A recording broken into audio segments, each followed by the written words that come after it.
مزار شریف آمدیم به دامنهای سرسبز ولایت سرپل، جایی که هموطنان عزیز ما به خاطر چکر و سیاحت اینجا آمدن.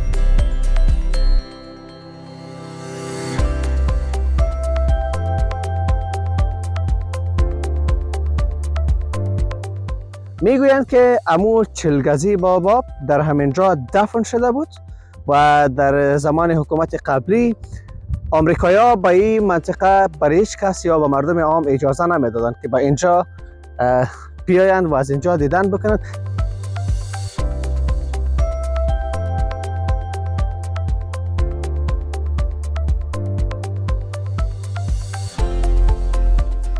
رمه است، چوپان است و دشت های سرسبز همین منطقه چلگزی است.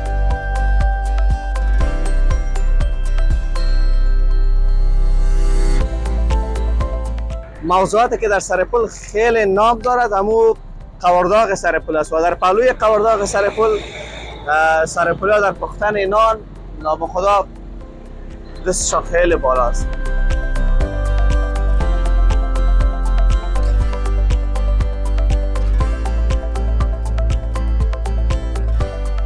بیننده های عزیز یوتیوب چنل مزار مایک، السلام علیکم و رحمت الله و برکاته. امیدوارم که همتون جور و صحت و سلامت باشین و رخصتی های عید بخیر سپری کرده باشین. ما امروز از مزار شریف آمدیم به دامنهای سرسبز ولایت سرپل، جایی که هموطنان عزیز ما به خاطر چکر و سیاحت اینجا آمدن و بعض از هموطنان عزیز ما همراه فامیلشان آمده از این فضای سرسبز لذت میبرن. واقعا جایی است که باید آدم لذت ببرد. یک طرف دامنه های سرسبز و یک طرف هم رمه ها، برگه هایی که تازه به دنیا آمدن به اصطلاح. اینجا چوپان میچرانه و پایین هم هموطنان عزیز ما، دوستای عزیز ما کرکت بازی میکنن.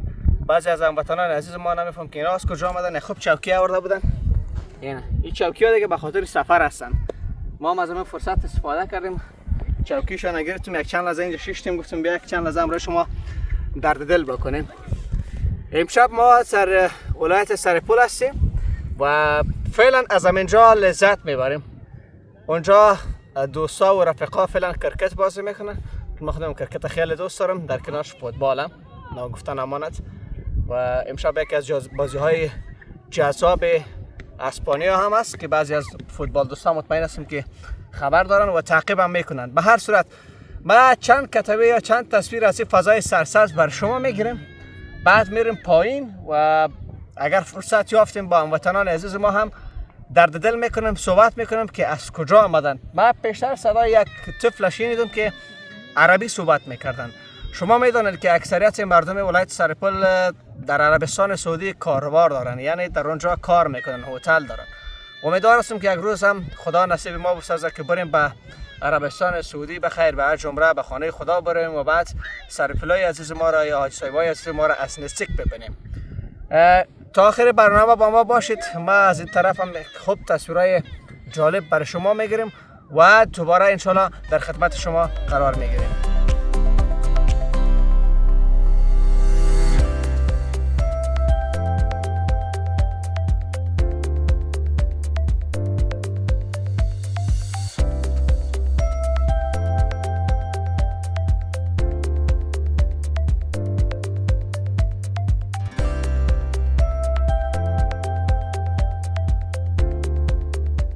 بیننده‌های عزیز سلام مجدد.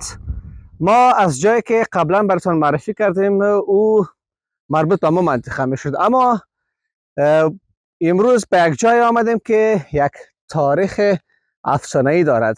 این که چقدر حقیقت دارد دقیقا هنوز هم نمیفهمم، ولی میخوام یک کم جزئیات براتون ارائه بکنم.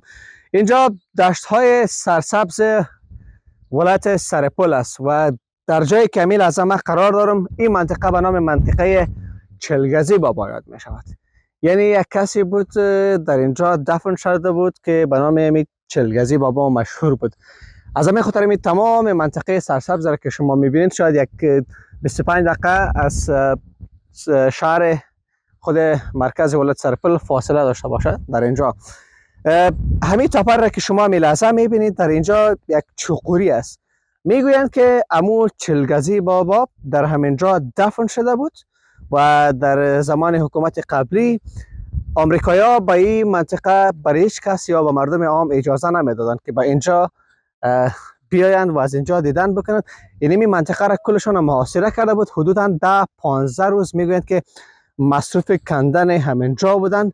یکی از اینجا چی برده؟ طلا برده، خب چیزای قیمتی برده، نمیفهمیم، اما برای مردم عام اجازه داده نمیشدن که از اینجا دیدن بکنن. بعد از اینکه آمریکایی از اینجا رفتن، مردم آمده دیدن که اینجا اول یک مثل قبر باره بودن، تو بلند بودن، اما وضعیت فعلیش دیگه بعد از اینکه آمده همین گونه و در قسمت که شما در تصویر میبینید این خوب غار کرده. اما هر چیزی که برده حالا نمیفهم که خود چلگزی بابا را با خود بردن یا نبردن، پس از خاک پر کردن و همین گونه ماندن. از این خاطر این منطقه به نام منطقه باید میشد. شما میبینید کاملا سرسبز است، گندم سبز شده است و این طرف شما از همکارم خواهش میکنم که این طرف هم یک به تصویر بکشن که کاملا رمه است، چوپان است و دشت های سرسبز همین منطقه چلگزی است. ما هم اگر امروز مطابق موافقه همکارای ما، دوستای ما، اگر شد در همین جا یک میله برگزار میکنیم، پیکنیک. اگر نشد جای دیگر را انتخاب کردن. باز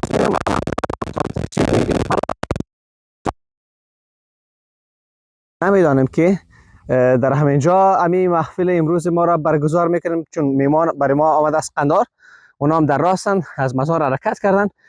این را باز در راه بالای برنامه انشالله به تصویر میکشم و شما هم خواهش میکنم که تا آخرین دقایق برنامه با ما باشید.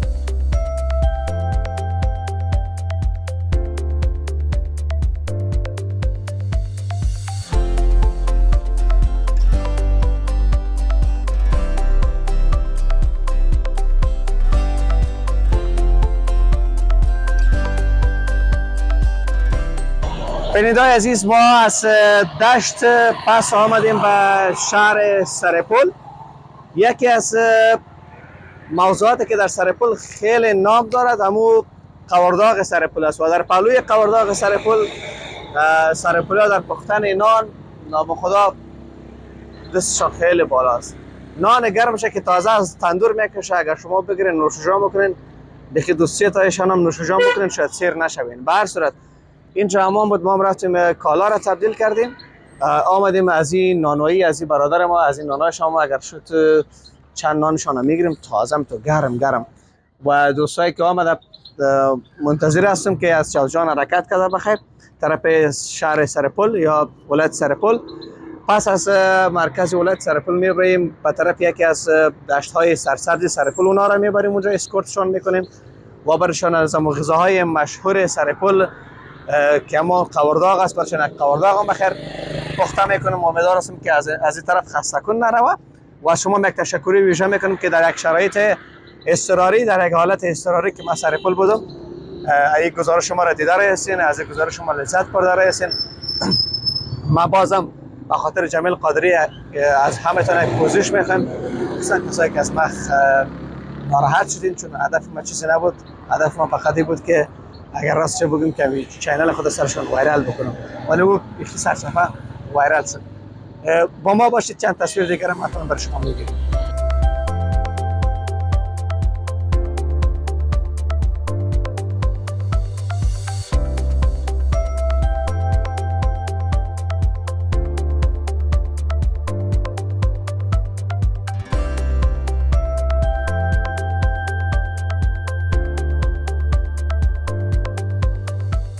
بیننده عزیز، سلام مجدد. ما از سرپل حرکت کردیم. بخیر آمدید مزار شریف. دیروز متاسفانه ببینید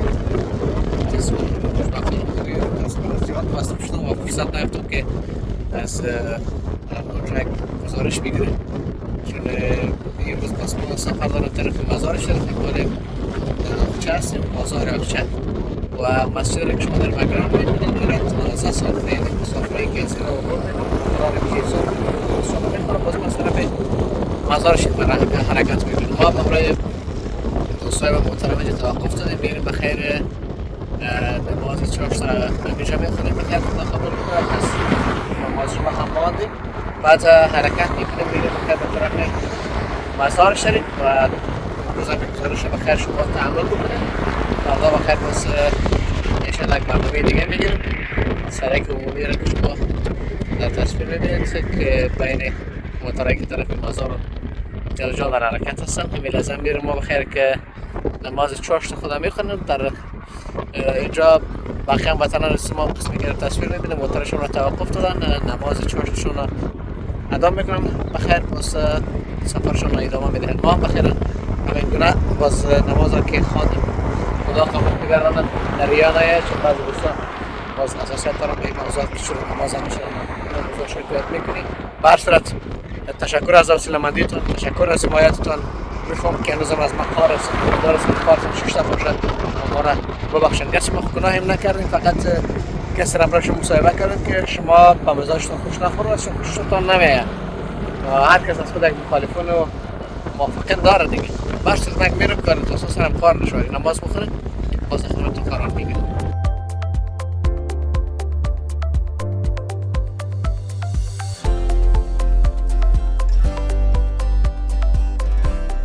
بیننده عزیز بالاخره به ولسوالی بلخ رسیدیم بالای سار بلخ.